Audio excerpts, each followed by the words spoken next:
Big play Willie Gay's pick six was the difference maker this week. Third time this year. At the Steelers' record. Welcome to the Steel City. Is everybody ready to go? Let's proclaim the greatest radio show.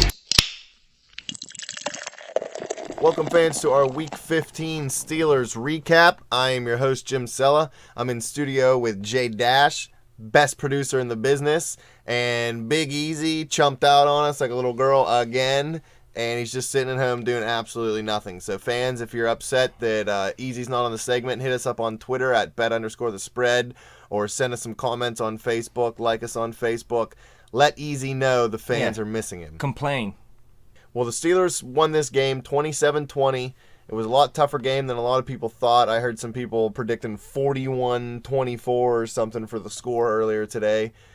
The Steelers, I'm not going to say they don't play well away from home because they're 5-3, but they definitely don't play as good away as they do at home. Yeah, they showed it all year. They squeak out victories on the road. Cincinnati was the first time they did it all year, and they went back to what they were doing for most of the season.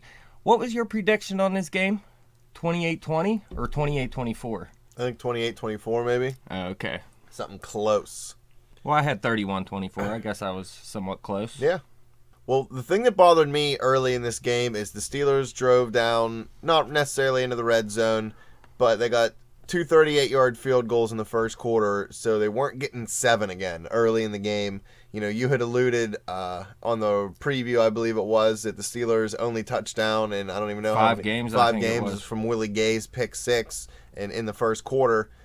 So the Steelers are struggling early, especially on the road. They got to get it together. You cannot go into a playoff game and struggle like that early. Yeah. I mean, we can do it against teams like the Falcons, who are 5-9 now, but when you're playing Denver or New England, it's not going to fly. A couple records set today for the Steelers. Big play Willie Gay took another 52-yard pick to the house. That's his third pick six of the year. That's a Steelers record. Antonio Brown set a record for catches in a season. What was it, 113? 115 it is 115. now. Oh, yeah, 115 it is now. But when he set the mark, it was 113. And what was Le'Veon Bell's record? He has the most yards from scrimmage in a season. I don't know the numbers exactly. But since who? Since Barry Foster. Yeah, I loved Barry Foster. I just wanted to hear his name. Yeah, Barry Foster was the man, but one time he acted like a kickoff was a punt, and he just let the ball go into the end zone, and he walked away from it, and the other team scored. Do you remember that? Yeah, it doesn't surprise me too much. He wasn't the smartest guy in the world. But Barry, if you're listening, you can follow us on Twitter at bet_the_spread. Please believe. Well, the Steelers were 6 for 11 on third down today. That's pretty damn good. The Falcons were also 6 for 11. It was weird because it almost seemed like the offense and the defense almost lost this game for each other. The defense held them to 20 points, and without the pick six, the Steelers probably would have lost this game, or at least could have. And the offense didn't get 7 early in the game when it should have. So, you know, I mean, they could have helped the defense out by putting more points on the board early. Not just early in the game. They didn't score a touchdown. The offense didn't score a touchdown until there was 27 seconds left in the half. Right. So it's another game where they just aren't getting it done in the first half, and then in the second half they look a little better, although they only did score 1 touchdown offensively today. No, 2 touchdowns. 2, yeah. Both Le'Veon Bell runs. I like seeing 2 field goals by the Falcons. The defense, it was a bend but don't break type of day. Yeah. They gave up big yards to Harry Douglas. Julio Jones probably would have put up a little bit more. He might have been able to get the ball in the end zone another time or two. But Roddy White is no slack receiver, and he caught one in the end zone from Matt Ryan. Devin Hester looked good, too. Yeah, Matt Hester Ryan spread the ball around today. What'd he have? 310 yards, 2 touchdowns, and an interception. So he looked pretty good today. Yeah, but yeah, it's just numbers. He had 102.3 quarterback rating. That's pretty good. Yeah, it's all numbers, though, because really they were held to 20 points. Yeah, that's it. You don't put points on the board, you don't win usually. But defensively, we got no sacks, but we did put 4 hits on the quarterback. Yeah, I mean, we got torched in the passing game, but they're stopping the run this season, it seems like. They were ranked 9th in the league coming into this game, and they held them under 100 yards again. Atlanta had 97 yards rushing. That's why this team isn't letting up 30 points a game. It's because of the run, because obviously they're getting passed against every game. You know what we could do to try to help both sides of the ball out a little bit? this little thing that we used to call kick returns and punt returns. Do you remember special teams that used to exist in the game of football? Yeah, until they changed the rules. Marcus Wheaton, and I know a lot of touchbacks come, he had 2 returns for 50 total yards. He's probably been the best kick return guy for the Steelers this year. And I'm not hating on AB at all. He had 2 punt returns, 43 yards, 21.5 average. But we're not getting any big plays from the special teams at all, really, this year. We could use a game where that they help 31-yard steal punt us. return's pretty big. Yeah, but I'm talking about a touchdown or like at least, giving us the better field position more often than they are. And I'm not asking for the number 1 special teams in the league, but there's going to be a time where special teams is going to cost us a game. Swisham, he's hitting a lot of field goals, but we're relying too much on him. Yeah, I don't know what to say about special teams. It's no fun anymore. I don't even care for it. When you were a walk-on for a football team, you got to play special teams if you made the roster. Dante Hall. And that was like one of the best things you could do because you just get to fly down the field and lay dudes out. Yeah, and now there will never be another Mel Gray. Remember that guy? Baya Sikahima. Deion Sanders. Well, Deion Sanders was obviously good at a lot of things, though. Rod Woodson. Rod Woodson was good at a lot of things. Who do we got right now? Hester's in the league. Dante Hall, you mentioned. There's been a lot of good kick returners. The Falcons did a good job stopping Le'Veon Bell today. He's in the run game, yes. In the run game, yeah. He had 20 carries for 47 yards. That's only a 2.4 average, but he did have 2 touchdowns, so that kind of broke their back a little bit. But Bell had 5 catches for 72 yards. He had 7 targets, actually, today. I wonder how many targets he has for the whole year. But that still puts him over 100 yards from scrimmage for the game. This guy is just really unstoppable, and I know we say it every week, but I'm going to keep saying it because he just keeps doing it. Well, he came into the game tying the record with Walter Payton for most 200-plus yard games in a row, with 3, I believe. Yeah, we mentioned that in our recap or our preview show.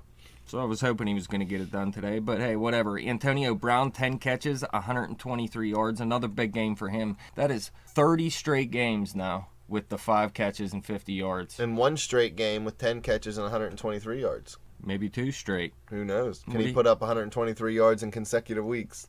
That should be his new challenge. Trying to put up the same amount of receiving yards in each game now. He has this 5 for 50 down, dude. I don't even want to hear about it no more. I want a new challenge. Like 7 for 117 and like 2 touchdowns every week. That's what I want to see. Or maybe even 15 for 200 yards. Yeah, that's a little too much out of Antonio here, man. Hey, man. He is the great Antonio, though. I'm just wishing, that's all. Heath Miller had a decent game, 4 catches, 68 yards. He looked good again. He had that big catch on that, what was it, 3rd down late in the game, 3rd and 1. Everybody thought they were going to run it. They motioned Brown into the backfield. He did some kind of like juke move before the ball was even snapped. Atlanta didn't know what to do. Heath was just standing there wide open. But that poor white boy is so old and slow that he still got caught as soon as he caught the football. Yeah, that was a gutsy play call. Woo! I'm telling you, I liked it. I hate you, Todd Haley, but I'll give you kudos for that play call. Yeah, he hasn't been too bad of recent, man. Who, Heath Miller? Yeah, I know. No, not Heath Miller. We're not going to say anything good about Todd Haley. The dude's garbage. Yeah, I'm done with him too, man. He has good games, but he's shown now he can't put it together for a full season. So I'm done with him. But thanks for the win. How do you think our pass defense is done without Ike Taylor this week? They kind of got shredded a little bit, but I don't know. A lot of people are calling for Ike's job and maybe even his head. Well, he's not 100% healthy yet, and he just came back. You got to give him some time. I'd keep playing him this year for sure. Yeah, you got him. You got to play him. Willie Gay, 8 tackles, no sacks, of course. He had 2 passes defended. He's been probably our most solid defensive back all year long. Well, with the 3 pick-sixes, it helps a lot. Yeah. Antoine Blake, I kind of like the way this young kid plays. He's very physical with the receivers. He did get beat on that Devin Hester touchdown. Oh, yeah, he's young and he still makes bad mistakes, but I like his style of play, and if he can get his head to catch up with the physical attributes, he may be a decent second corner. Yeah, I'm not going to trust it right now. I got to see more out of him, obviously. But yeah, he's looked good over the past couple games. Nothing fancy or anything. He's just getting the job done. Somebody's got to try at least. Lawrence Timmons looked shaken up most of the game. He just didn't seem himself. He seemed like he was, slower to get up after plays, slower to get back to the defensive huddle. He just didn't seem to have that explosiveness that he always does. Yeah, they brought Vince Williams in, and he He was all over the field today, it seemed like. He has 7 tackles, 5 solo. He had a hit on the quarterback. That's rare in our defense nowadays. What about Jarvis Jones? Is it almost time to call him a bust? He's still young. Not yet, man. 2 years and he has like 3 career sacks. He's been injured a lot, though, too. Well, you got to stay on the field to play, man. Yeah, you do, but you don't give up on him this quickly. The one thing I want to talk about with the defense is this first touchdown, the Atlanta scored. Their only touchdown of the first half, their only points of the first half, was complete garbage. Jason Worlds smoked Matt Ryan, and it was like a 10-yard sack, and they called it roughing the passer on the quarterback. He had the ball. I don't ever remember a roughing the passer when the quarterback still has the ball. He hit him high in the chest, but he did not hit him in the helmet. And right after that, that's when Devin Hester beat Blake on the right side, down the sidelines. I didn't get to see that play. I was only listening to it on the radio at that point, but I know Bill Hillgrove lost his mind whenever that play happened, and he just kept screaming, "What did he do? What did he do?" He didn't know what to think. His head was spinning. Complete garbage. So to me, they pitched a shutout in the first half. My pitching wedge needs a shutout. I'm terrible with that thing. Well, this was a very important victory for the Steelers. You know, if they win out, they got 2 more games against Kansas City and Cincinnati. If they win these games, they control their own destiny, and they can win the division and finally get back to the playoffs and a home game in the playoffs, which would be great. I'd like to see Baltimore and Cincy lose sometime soon, too. Yeah, it was almost a glorious victory for the Jacksonville Jaguars today, but they fell just a few yards short. Would have been nice. Would have been real nice. I hate Baltimore. They have Houston next week, and then they have Cleveland, so it looks like they could win out. But Cincy has Denver next week, which helps. And then us, and we have to win that game. Correct. And Johnny Manziel? Garbage. Yeah. Just like we said, dude sucks. I'm not going to say he sucks yet, but I am. He was terrible today. He's a terrible quarterback. He tries to run around and just play huck-it-chuck-it football, and that don't work in the NFL. That works in stupid college football, which is another reason why I don't watch it, but not in the NFL. You got to have a structured, sound quarterback play, not some dude who just runs around like an idiot. Big Ben, 340 yards passing or more in 6 of 7 games now. He might get to 5,000 yards this year. Might. It's going to be close. If he keeps up what he's been doing the past 7 games, he's definitely going to get there. But again, the second time this season, he didn't throw for a touchdown. Hey, man, as long as we're winning games, I'm not really worried about how the touchdowns are coming. Le'Veon Bell it's just had 2 on the ground. Yeah, I don't care how they score either. Le'Veon Bell, 7 touchdowns on the ground now? Yeah. That came out of nowhere. I was shocked that Ben didn't put it in the end zone just for the sheer fact that their pass defense is terrible down in Atlanta. And you'd think that he'd have been able to take advantage of that. Yeah, that's what I'm saying. That's why I was pretty surprised he has no touchdowns. But he still did throw for 360 yards. But you know what? Their rushing defense is supposed to be garbage too, and we only rushed for 45 yards. Well, we squeaked one out. Yeah, Pretty I think damn lucky this week. Well, I think the defense looked good. They got shredded in the passing game somewhat, but still only held them to 2 touchdowns, and the pick 6 really helps. But 20 points, you can't beat that. We rarely get a turnover, so Willie Gay's pick 6 was so huge, and then we didn't turn the ball over. I mean, it wouldn't have been too hard if you gave them a short field for Atlanta to drive down. They were not moving the ball with ease, but they were moving the ball around. They just couldn't punch it in the end zone most of the time. Well, none of our keys to the game worked out at all. No, we didn't get any sacks, and we only had 4 QB pressures. Yeah, that was your key to the game. Mine was for the offense to put another good game together on the road like they did last week, and that didn't happen either. But whatever, you win, you win. That's it. Well, who's your player of the game for the offense?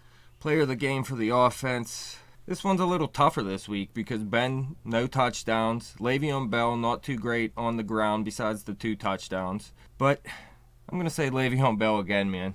Always giving it to Bell. He's the one that gets everything done. Yeah, Antonio Brown's always beast, but Le'Veon Bell, 2 touchdowns, always a factor in the passing game. Yeah, 25 touches, over 100 yards, 2 touchdowns. I mean, who else are you going to give it to? Nobody else even got in the end zone offensively.